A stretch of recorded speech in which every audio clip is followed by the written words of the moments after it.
18वीं लोकसभा का पहला सत्र सोमवार को शुरू हो गया है। सभी नए इलेक्टेड एमपीज ने शपथ ले ली है। Parliamentary oath over the years evolve हो रही है। तो आइए बात करते हैं कि अभी तक पार्लियामेंट में ओथ्स का क्या सफर रहा है। बांसुरी स्वराज ने लोकसभा में संस्कृत में शपथ ली।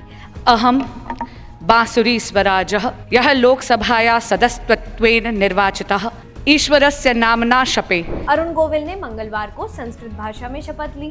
वहीं धर्मेंद्र प्रधान ने उड़िया भाषा में शपथ ली।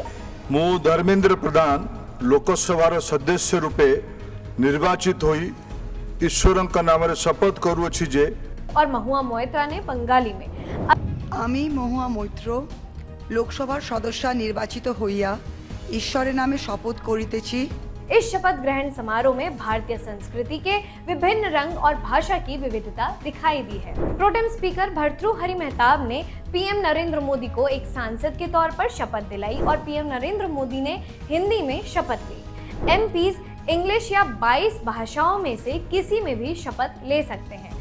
संविधान के 3rd शेड्यूल में पार्लियामेंट्री ओथ का टेक्स्ट शामिल है, जिसमें लिखा है AB having been elected or nominated a member of the Council of States or the House of the People do swear in the name of God solemnly affirm that I will bear true faith and allegiance to the Constitution of India as by the law established, that I will uphold the sovereignty and integrity of India, and that I will faithfully discharge the duty upon which I am about to enter।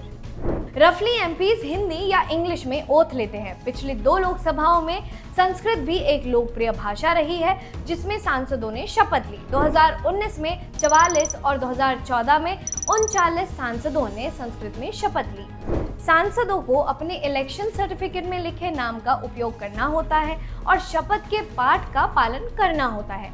2019 में Lok Sabha BJP सांसद साध्वी प्रज्ञा सिंह ठाकुर ने शपथ पढ़ते समय अपने नाम के साथ एक सफिक्स जोड़ा था और इस पर प्रिसाइडिंग ऑफिसर ने कहा था कि जो नाम लिखा है उसी को मेंशन किया जाना चाहिए। 2024 में जब राज्यसभा सांसद स्वाति मालीवाल ने इनकलाब जिंदाबाद के साथ अपनी शपथ समाप्त की तो राज्यसभा अध्यक्ष ने उन्हें दोबारा शपथ लेने के लिए कहा था। पिछली लोकसभा में 87% सांसदों ने भगवान के नाम पर शपथ ली और अन्य 13% ने संविधान के प्रति अपनी निष्ठा की पुष्टि की। सांसदों ने कभी कभी एक कार्यकाल में ईश्वर के नाम पर शपथ ली है और दूसरे कार्यकाल में इसकी पुष्टि की है। डॉक्टर BR अम्बेडकर की अध्यक्षता वाली ड्राफ्टिंग कमेटी द्वारा तैयार किए गए कॉन्स्टिट्यूशन की ड्राफ्ट में किसी भी शपथ में ईश्वर का आह्वान नहीं किया गया है। हालांकि कॉन्स्टिट्यूशन में ये लिखा है कि शपथ लेने वाला व्यक्ति पूरी निष्ठा और ईमानदारी से संविधान के प्रति सच्ची आस्था और निष्ठा रखने का वादा करता है। लेकिन KT शाह और महावीर त्यागी जैसे सदस्यों ने शपथ में भगवान को जोड़ने के लिए संशोधन पेश किए। शाह ने कहा था, When I perused the Constitution, I was left with the feeling that there was a void in it.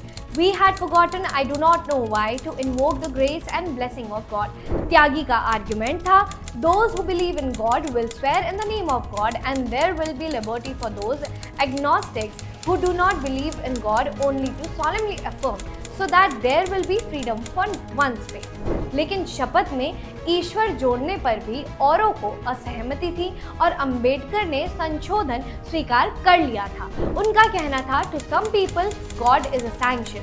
They think if they take a vow in the name of God, God being the governing force of the universe as well as of their individual lives, that oath in the name of God provides the sanction which is necessary for the fulfillment of obligations which are purely normal and for which there is no sanction provided। Stay tuned for more such updates only on Sansad Flix।